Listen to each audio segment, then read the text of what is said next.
Viewers, অবশেষে দীর্ঘ অপেক্ষা করার পর মেঘলা এবার অনিকের সেই বাড়িটি ফিরিয়ে দিতে যাচ্ছে। তো অনিক তো কোনোভাবেই মেঘলার সাথে দেখা করতে রাজি নয়। তো শেষ পর্যন্ত সাব্বিরের সহায়তায় অনিকের সাথে মেঘলার দেখাটা করিয়ে দিচ্ছে। তো মেঘলা মূলত এই আয়োজনটি করেছে শুধুমাত্র অনিকের বাড়িটি ফিরিয়ে দেওয়ার জন্য। তো কিছুদিন আগে অনিকের কাছ থেকে বেইমানি করে রাতুল এই বাড়িটি থেকে শুরু করে তার অফিস, স্থাবর আস্তাবর সকল কিছু কেড়ে নিয়েছিল। আর সে সময় অনিকের হাতে একটি থালা ধরিয়ে ভিক্ষা করতে নামিয়ে দিয়েছিল রাতুল। আর ঠিক তেমনই করে মেঘলা এবার সেরকম প্রতিশোধ নিয়েছে রাতুলের সাথে। শালিমা বিল্ডার্সের সাথে চুক্তি হওয়ার মাঝপথে চুক্তি বাতিল করে শালিমা বিল্ডার্সের ওনার মেঘলা আর এবং এমন পলিটিক্স তৈরি করেছে যাতে করে রাতুল পথের ফকির পর্যন্ত হয়ে যেতে পারে। তো ভিউয়ার্স, শেষ পর্যন্ত কি অনিক মেঘলার দেওয়া সেই বাড়িটি গ্রহণ করবে? আপনাদের মতামত অবশ্যই কমেন্টে জানান। অন্যদিকে ভিউয়ার্স, অনিক এবার জানতে পেরেছে বৃষ্টি কখনোই মা হতে পারবে না। তো অনিককে না জানিয়ে মূলত তাদের বিয়েটা সম্পন্ন করা হয়েছে। আর অনিককে এতে করে ঠকিয়েছে বৃষ্টি, আর এই বিষয়টিও স্বীকার করেছে বৃষ্টি। তো শেষ পর্যন্ত অনিক এবার বৃষ্টিকে ছেড়ে যাবে না এমনটি বলেছে।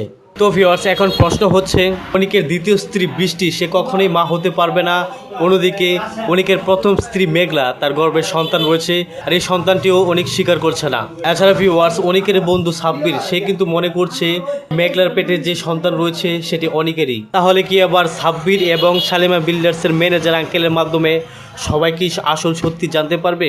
এছাড়া ভিউয়ার্স, অনিকের বরাবরের মতো সন্দেহ ছিল মেঘলা হচ্ছে বস্তির মেয়ে। তো কিভাবে শালিমা বিল্ডার্সের মধ্যে মালিক পক্ষের মতো অধিকার কাটায় সে বিষয়টি নিয়ে।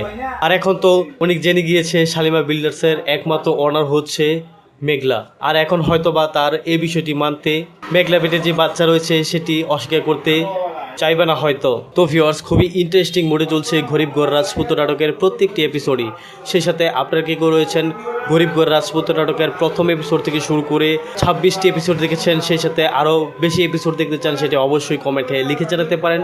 এছাড়া ভিউয়ার্স, নাটকটি ভালোবেসে কে কোথায় বা কোন দেশ থেকে দেখছেন তাও কমেন্টে লিখে জানাতে পারেন। ভিউয়ার্স, আপনাদেরই কাঙ্ক্ষিত নাটক গরিবগড়ে রাজপুত্র নাটকের 27 নম্বর এপিসোডটি আসতে চলেছে আগামী সপ্তাহে শনিবার দিন দুপুর ঠিক 12টায় কারোহিম ইউটিউব চ্যানেলের মধ্যে। তো ভিউয়ার্স, আশা করি বুঝতে পেরেছেন। সকলে ভালো থাকবেন, সুস্থ থাকবেন এবং পরবর্তী ভিডিও দেখার মতন জানিয়ে আজকের মতো এখানেই আল্লাহ হাফেজ।